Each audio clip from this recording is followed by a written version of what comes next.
علی کی ولایت پر صرف دین مکمل نہیں ہوا ہے، اگر علی کی ولایت پر دین کا مکمل ہوتا تو اس سے پہلے یہ اعلان ہو جاتا۔ غدیر میں کیا کیا پیغمبر اسلام نے؟ علی کے بعد علی کے 11 بیٹوں کی قیادت، سیادت، امامت، رہبری، ولایت کو بیان کیا اور فرمایا خطبہ غدیر آپ جا کے مطالعہ کریں، جیسی پیغمبر نے فرمایا کہ ان اللہ مولا، یا اللہ میرا مولا ہے، وانا مولا المومنین،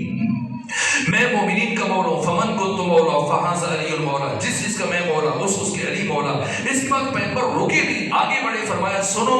علی کے بعد علی کا بڑا بیٹا حسن مجتبیٰ، میرا وسیع، میرا جانشین، میرا خلیفہ، تمہارا امام ہے۔ حسن کے بعد حسین، پھر زین العابدین، پھر محمد باقر، پھر جعفر صادق، پھر موسیٰ کاظم، پھر علی بن موسیٰ رضا، محمد تقی، علی نقی، حسن عسکری، اور پھر آخر میں امام زمانہ سے متعلق 21 جملے استعمال کیے اور 4 مرتبہ امام زمانہ کا نام لیا پیغمبر اسلام نے خطبہ غدیر میں، اور اسی طرح سے 4 مرتبہ جس طرح سے کہا من کنت مولا فہذا علی المولا، اسی طرح سے امام زمانہ کی غیبت صغریٰ کو بیان کیا، غیبت کبریٰ کو بیان کیا۔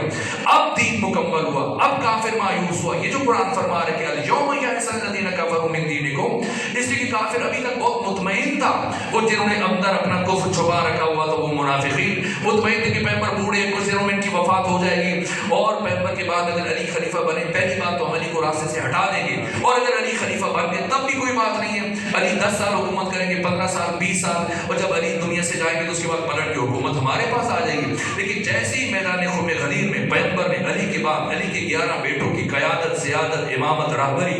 ولایت کو بیان کیا، اب کافر مایوس ہوا کہ اب تو یہ حکومت پلٹ کر کبھی ہم تک نہیں آئے گی۔ اس لیے قرآن نے فرمایا الیوم یئس الذین کفروا من دینکم، آج کے دن کافر تمہارے دین سے مایوس ہو گیا، فلا تخشوہم واخشون، اب ان سے نہ ڈرنا، مجھ سے ڈرنا۔ اس کے بعد فرمایا الیوم اکملت لکم دینکم، آج کے دن میں نے دین کو مکمل کیا۔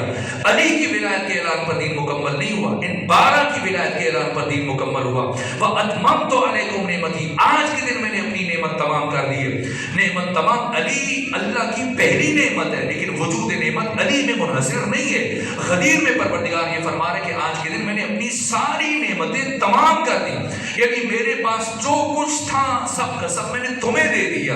یہ بات سمجھنے کی ہے۔ پہلی بات سمجھے نعمت، ان بچوں کے لیے عرض کر دوں تاکہ ذہن نشین ہو جائے، اور نعمت کا مفہوم وہ نہیں ہے جو عام طور پر ہمارے یہاں خیال کیا جاتا ہے۔ ایک مرتبہ جب 40 سوال پوچھے امام صادق نے ابو حنیفہ سے، اور آخری سوال جو پوچھا سورہ کے تغابن کی 8ویں آیت پوچھا کہ یہ بتاؤ کہ جو قرآن فرما رہے کہ ثم لتسألن یومئذ عن النعیم، بتاؤ کہ پھر یہ جو اللہ قرآن میں فرما رہے کہ قیامت کے دن نعمتوں سے متعلق سوال کیا جائے گا، تو بتاؤ یہ کون سی نعمتیں؟ تو ابو حنیفہ نعمان بن ثابت نے کہا کہ یہی نعمتیں جو ہم کھاتے ہیں، پیتے ہیں، پہنتے ہیں، استعمال کرتے ہیں۔ حضرت نے فرمایا اگر یہ نعمتیں مراد ہیں تو پھر مجھے بتاؤ، اگر کوئی شخص تمہیں گھر کھانے میں بلائے، تمہاری دعوت کرے، بہترین کھانے دسترخوان پر چن دے، اچھے مشروبات رکھے اور تمہیں کھلائے پلائے، عزت سے رخصت کرے، اور رخصت کرتے ہوئے تمہیں بہترین پوشاک، تمہیں خوشبو دے، لباس تحفے میں دے، اور سب کچھ دینے کے بعد جب تمہیں بھیج دے، اور اس کے بعد جب لوگوں کے درمیان تم اسے مل جاؤ تو روک کے تم سے پوچھے کہ بتاؤ فلاں دن جب تم میرے گھر میں آئے تھے میں نے تمہیں کھانے کے لیے کیا دیا تھا، پینے کے لیے، پہننے کے لیے کیا کیا تحفے دیے تھے، تو بتاؤ تم ایسے شخص کے بارے میں کیا رائے قائم کرو گے؟ کہ یہی رائے قائم کرو گے کہ بہت کمزور آدمی ہے، بہت کمینہ شخص ہے۔ تو امام نے فرمایا اب بتاؤ خدا کے بارے میں کیا خیال ہے؟ کیا تم اللہ کے بارے میں یہ عقیدہ رکھتے ہو کہ قیامت کے دن اللہ ان نعمتوں سے متعلق تم سے پوچھے گا کہ کتنا پانی پیا تھا، کتنا کھانا کھایا تھا؟ کہ پھر آپ بتائیں وہ کون سی نعمتیں ہیں کہ قیامت کے دن جن سے متعلق سوال کیا جائے گا؟ اور اللہ قرآن میں فرما رہے کہ ثم لتسألن یومئذ عن النعیم، کہ قیامت کے دن نعمتوں سے متعلق سوال کیا جائے گا۔ امام نے فرمایا ہوشیار ہو جاؤ، وہ نعمت کی قیامت کے دن جس سے متعلق ہر انسان سے سوال کیا جائے گا وہ ہم محمد و آل محمد کی ولایت کی نعمت ہے۔ تو علی نعمت اب اولا ہے، علی اللہ کی پہلی نعمت ہے، لیکن وجود نعمت منحصر نہیں ہے۔ اللہ یہ فرما رہے کہ اتممت علیکم نعمتی، اس دن میں نے اپنی ساری نعمتوں کو تمام کر دیا، یعنی میرے خزانے میں جتنی نعمتیں تھی غدیر کے دن ساری کی ساری میں نے تمہیں سونپ دی،